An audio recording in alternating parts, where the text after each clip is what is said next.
Aho, buju indinwe magnaduk. Anin, kage gabo indigene cause. Mekanak and dudem, mekanak watchwing and dunjiba. Besho gakaba kong and danunkom. Apichigo mikwech bizendayek. And what I said there was a traditional Ojibwe protocol greeting. I said hello all of my relatives. My name is Kage Gabo. I'm Turtle Clan. I'm a descendant of Turtle Mountain. I live close to Minneapolis today. I want to thank all of you first and foremost for tuning in and listening to this live Ojibwe Word of the Day. Again, this is something I look forward to doing weekly, and whenever you take a few moments out of your day to learn or talk about or discuss Chippewa, Ojibwe, Anishinaabe language or culture, our history, our spirituality, I'm always incredibly grateful for that. So, Apichigo Miigwech. And tonight's word of the day is one that I realize I have done variants of it, but I thought I would do the Ojibwe word for he or she is alive, he or she lives. Bimaadizi, Bimaadizi. Another way that you have probably heard about this in popular culture is Bimatsiwin, Bimatsiwin. And that really means life, life. With that win at the end of it, it means it nominalizes it. It turns it into a noun. So Bimaadizi win would be life. Bimaadizi would be here she lives. And I think that's a really indigenous approach to it, saying Bimaadizi. Our language is probably around 7/8 verbs. So out of 8 words you're going to use, 7 of them are going to be verbs. So to use the verb to describe this very important function, this very important concept in our existence, I think is the most appropriate way to go about it. So we have Bimaadizi, he or she is alive. And it can mean he, or it can also mean she. There's no gender difference there. And so one of the fascinating parts about this word is, what does it actually mean? So when you break it down, the etymology, it has 2 very important word parts in it. It has bimi, which becomes bim, which means along in a continuum, and then atzi, which is to live a certain way. And here's the thing about Ojibwe. You can't just live, you have to live a certain way. Other ones I've used before are Minno Bimaadizi, he or she leads a good life, lives a good life. Anji Bimaadizi, he or she transforms their life, changes their life, decolonizes. Guayaquadizi or Guayako Bimaadizi would be he or she lives a correct life, he or she leads a straight life. It's one of our sacred laws for honesty. Literally, he or she lives correctly, he or she lives properly, is what that word would mean. But if we break it down, we have Bimaadizi, to live, he or she lives. And so the first part I was fascinated by because Bimi it's to go along, maybe in a path, in a continuum. And that part made sense to me because you can have this Ojibwe concept of 4 stages of life. You begin your life as the Abenuchi, as the infant, as the baby. Then you become the Abenuchi. This is the child. This is the Ikwezanes, Gemage, Gwiwizanes, the girl or the boy. Then you become an adult. The Ikwe, Gemage, Ineni, the lady, or the woman, or the man. And then, if you've been blessed with the gift of long life, you may finally become Gichiaya, a great being, an elder. And the 2 words we use for elder for man would be Akiwenzi, the one who comes from the earth, the old man, and the Mindumuye, the old lady, the one who's holding the community together, holding the nation together. So those are very beautiful terms. And that made sense to me. So you begin, you're born, you go through this process. And then, as we all know, it has always been this way for human beings, and then you die. And then you end living here. And then as I began learning the language, this amazing teaching came, and this was in the first year of Ojibwe, that one of the words that our ancestors used for when someone passes on was giwe, giwe. He or she goes home. And what was implied there was that he was talking about the spirit world. So all of a sudden that subtly changed my perception of that word, but the understanding and the depth of it became profound very quickly.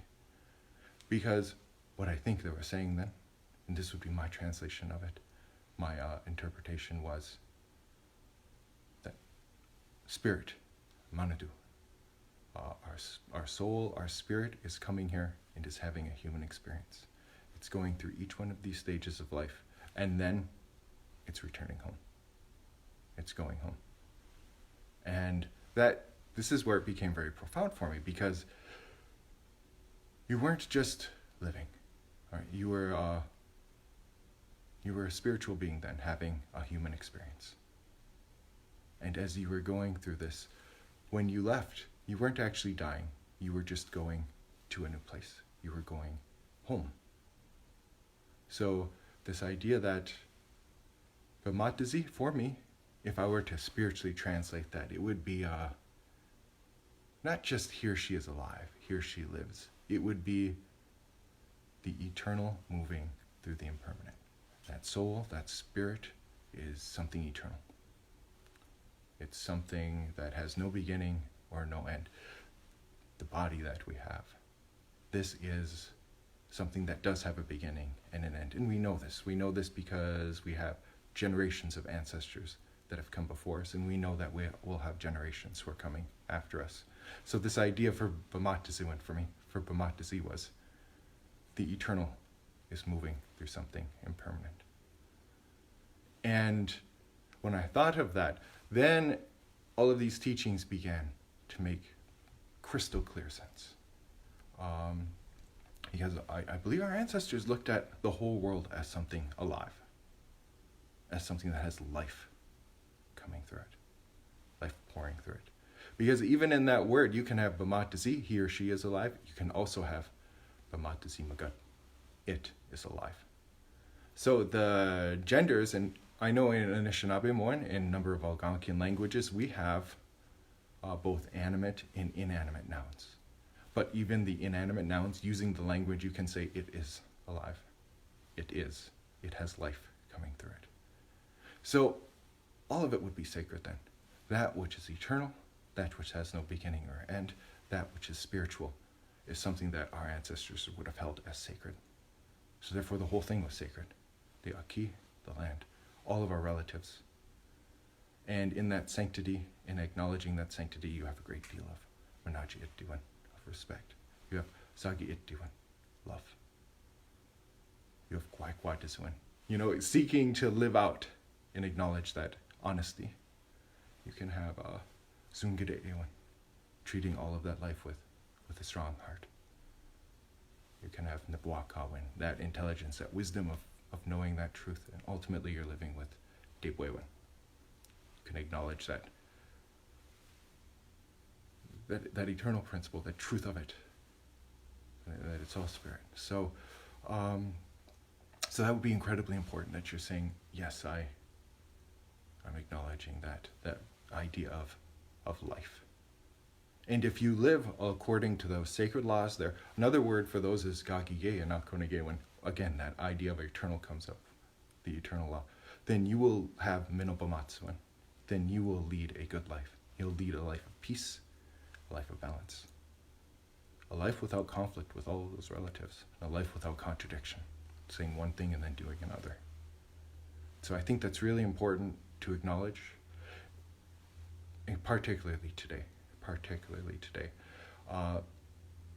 One of the reasons I'm doing this talk tonight is because there are times when I'm doing these live Ojibwe words of the day, or I'm teaching a class, where I feel like my great-grandchildren and their great-grandchildren are already watching me. They're looking to see what I said in the year 2019, as solstice is approaching. What did great-great-great-great-grandpa say during these times, when they learn about the history, when they learn about what's going on? And so I think that with all of the bad news that we have, and there is, one of the main reasons I wanted to talk about the sanctity of life was too important things that I've seen in the news and in the media so often, and that's both the murdered and missing Indigenous women, as well as how a number of people, of migrants and of refugees who are seeking to leave their country and their homeland so that they can live, so that they can survive, so that they can give a life to their children and to their grandchildren. And how we are treating these people seems utterly bereft of dignity,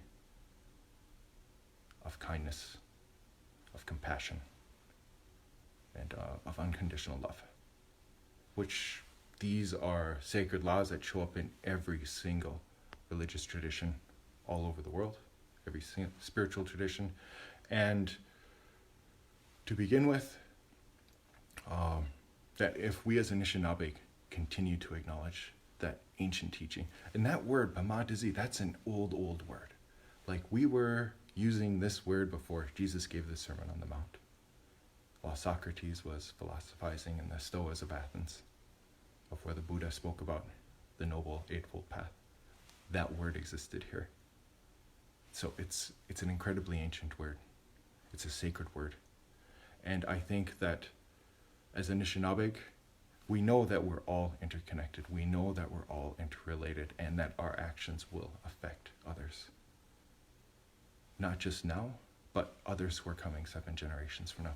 So for us to continue to acknowledge the sanctity of people who are trying to flee from their country for their lives, to treat them with compassion, with dignity, with righteousness,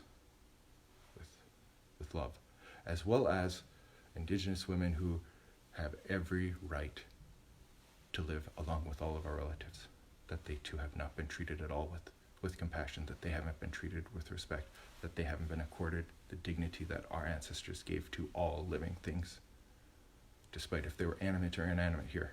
So I thought, well, if I could share that teaching then, what that word really means, and how our ancestors acknowledged that amazing gift from the Creator of life, then if we can just keep that in our minds, then we'll begin transforming everything and everyone around us. So again, ando minobumatsin, ando minobumatazida. So go out and seek out the good life. Let's all go out and seek the good life. And then we'll create genuine, positive, revolutionary change. Not just within ourselves, but with all of our relatives. So mi iewa kirayan nongom. That's all I'm going to say this evening. Pichigo mi gwech bizendawyek. Thank you so much again for listening. And again, if you know someone who is interested in our language, our culture, our history, our spirituality, our ethics, our philosophy, our way of being, please feel free to like and share this video. Aho, mi gwech bizendawyek. Dagasana ayan guamasik.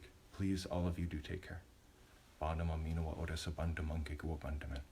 And the spirits will decide when we see each other again.